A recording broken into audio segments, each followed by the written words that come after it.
नमो भगवते वासुदेवाय नमः। जय श्री हरि। नमस्कार दोस्तों, स्वागत है आप सभी का हमारे यूट्यूब चैनल पावरफुल हिंदू धर्म में। आज हम आप सभी को इस वीडियो के माध्यम से वैशाख महीना कब से शुरू हो रही है उसके बारे में आप सभी को बताएंगे तथा वैशाख महीने की महत्व और इस महीने में कौन सी कथा श्रवण करना चाहिए उसके बारे में आप सभी को बताएंगे। आइए जानते हैं वैशाख महीने के बारे में।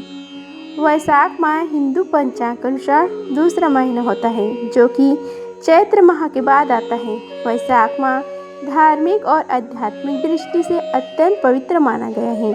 आइए जानते हैं वैशाख महीना कब से आरंभ हो रहा है और इसका धार्मिक महत्व के बारे में। हिंदू कैलेंडर में हर महीने का अपना अलग महत्व माना जाता है, लेकिन जब भी बात वैशाख माह की आती है तो इसे सबसे पवित्र और शुभ महीना में से एक माना गया है। वैशाख माह हिंदू कैलेंडर में दूसरा महीना होता है। इस महीने में भगवान श्री कृष्ण की पूजा अर्चना करने का विशेष महत्व होता है। वही वैशाख माह भगवान विष्णु को भी बहुत प्रिय है। ऐसे मान्यता है कि वैशाख माह में पवित्र नदी में स्नान करने और दान करने से अक्षय पूर्ण की प्राप्ति होती है। इस महीने में मुख्य रूप से भगवान श्री कृष्ण, भगवान विष्णु और भगवान परशुराम की पूजा अर्चना की जाती है। इस साल वैशाख महीना कब से शुरू हो रहा है और इसका धार्मिक महत्व आइए जानते हैं। इस बार वैशाख मास 14 अप्रैल से शुरू होकर 13 मई 2025 तक रहेगा। विशाखा नक्षत्र से संबंध होने के कारण इस महीना को वैशाख कहा जाता है। स्कंद पुराण में वैशाख माह को पूर्ण जन मास की गुण बताए हुए इसे माधव मास भी कहा गया है, जो कि भगवान कृष्ण के ही एक नाम होता है। वैशाख माह का संबंध विशाखा नक्षत्र से होता है, इसलिए इस महीने को वैशाख माह कहते हैं। विशाखा नक्षत्र के स्वामी देवगुरु बृहस्पति हैं और देवता इंद्र भी हैं। इसी कारण इस पूरे महीने में स्नान, दान, व्रत और पूजा पाठ करने का विधान है। धार्मिक मान्यता है कि वैशाख महीने में किए गए दान से मिलने वाला पुण्य कभी समाप्त नहीं होता। आइए जानते हैं वैशाख माह का महत्व के बारे में। धार्मिक मान्यता के अनुसार वैशाख माह की विशेषता यह है कि इस माह के अधिपति भगवान विष्णु माने गए हैं और इसमें उनकी पूजा की जाती है। इस पूरे माह में तुलसी के पत्तों का उपयोग भगवान विष्णु की पूजा में किया जाता है। वैशाख मास में भगवान कृष्ण और परशुराम की पूजा करने का विधान भी है। इसके अलावा इस महीने में गीता का पाठ करना लाभकारी माना गया है।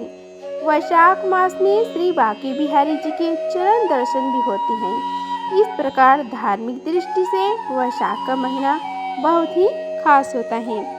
अब हम आप सभी को वैशाख मास की कथा तथा इस दिन किए जाने वाले 7 शुभ कार्य के बारे में तथा इस मास में कौन से कार्य नहीं करना चाहिए उसके बारे में आप सभी को बताएंगे। हिंदू कैलेंडर के दूसरे माह वैशाख मास में गंगा उपासना, वरुथनी एकादशी, मोहिनी एकादशी, अक्षय तृतीया, वैशाख पूर्णिमा जैसे महत्वपूर्ण त्योहार और व्रत आदि बनाए जाते हैं। धार्मिक मान्यता के अनुसार इसी मास से त्रेता युग का आरंभ हुआ था। इसी वजह से इसका धार्मिक महत्व बढ़ जाता है। आइए जानते हैं कि वह कौन से 4 महत्वपूर्ण कार्य हैं जो कि इस माह में करने से शुभ फलों की प्राप्ति होती है। पहला है दान। इस माह में दान का महत्व बढ़ जाता है। कहते हैं कि यदि आपने पूरे वर्ष में कोई भी दान नहीं किया है तो इस माह में करके पूरे वर्ष के किया दान का फल प्राप्त कर सकते हैं। दूसरा है स्नान। इस दिन नदी, जलाशय या कुंड आदि में स्नान करें और सूर्योदय को अर्घ्य देकर बहते हुए जल में तीर प्रवाहित करें। तीसरा है पूजा। इस माह को माधव नाम से भी जाना जाता है। माधव विष्णु का एक नाम है। इस माह में विष्णु भगवान की पूजा का खास महत्व होता है। वैशाख मास में भगवान विष्णु की पूजा का विधान है। इस दौरान भगवान विष्णु की तुलसी पत्र से माधव रूप की पूजा की जाती है। स्कंद पुराण के वैष्णव खंड के अनुसार न माधव समो मासो न कृतेन युगम समम न च वेद समम शास्त्रम न तीर्थम गंगे समम। अर्थात माधव मास यानी वैशाख मास के समान कोई मास नहीं है। सतयुग के समान कोई युग नहीं है, वेदों के समान कोई शास्त्र नहीं है और गंगा के समान कोई तीर्थ नहीं है। इस माह के दौरान आपको ओम माधवाय नमः मंत्र का नित्य ही कम से कम 11 बार जाप करना चाहिए। साथ ही भगवान विष्णु के केशव, हरि, गोविंद, त्रिविक्रम, पद्मनाभ, मधुसूदन, अच्युतम और ऋषिकेश नाम का भी ध्यान करें। उन्होंने पंच अमृत का भोग लगाए और उसे पंच अमृत में तुलसी पत्र डालना न भूलें।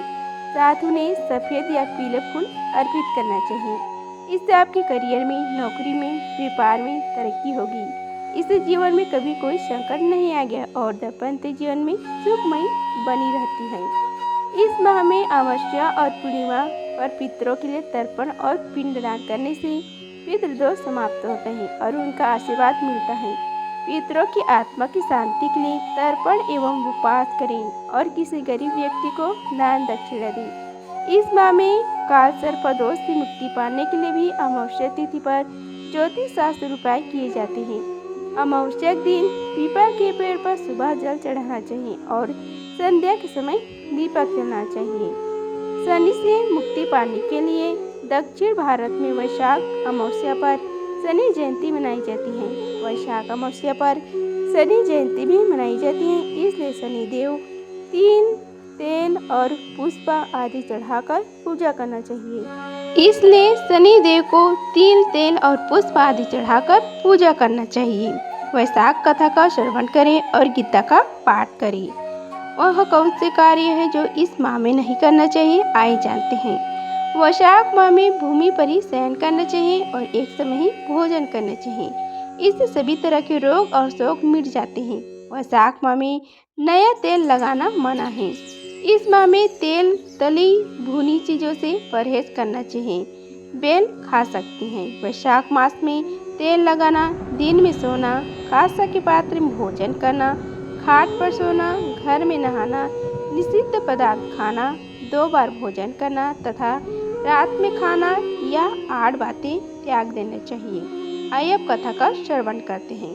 प्राचीन समय में धर्मवान नाम के एक द्विज हुआ करते थे। वे बहुत ही धर्मपरायण थे। एक बार उन्होंने किसी महात्मा के मुख से सुना कि कलयुग में भगवान विष्णु के नाम स्मरण करने से ज्यादा पूर्ण किसी भी कार्य में नहीं है।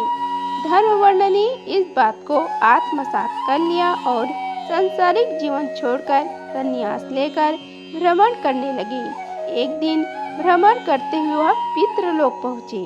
वहाँ धर्मवर्ण ने देखा कि उनके पितर बहुत कष्ट में हैं। पितरों ने उन्हें बताया कि उनकी ऐसे हालात तुम्हारे संन्यास के कारण हुई हैं, क्योंकि अब उनके लिए पिंडदान करने वाला कोई विशेष नहीं है। यदि तुम वापस जाकर गृहस्थ जीवन की शुरुआत करो, संतान उत्पन्न करो, तो हमें राहत मिल सकती है।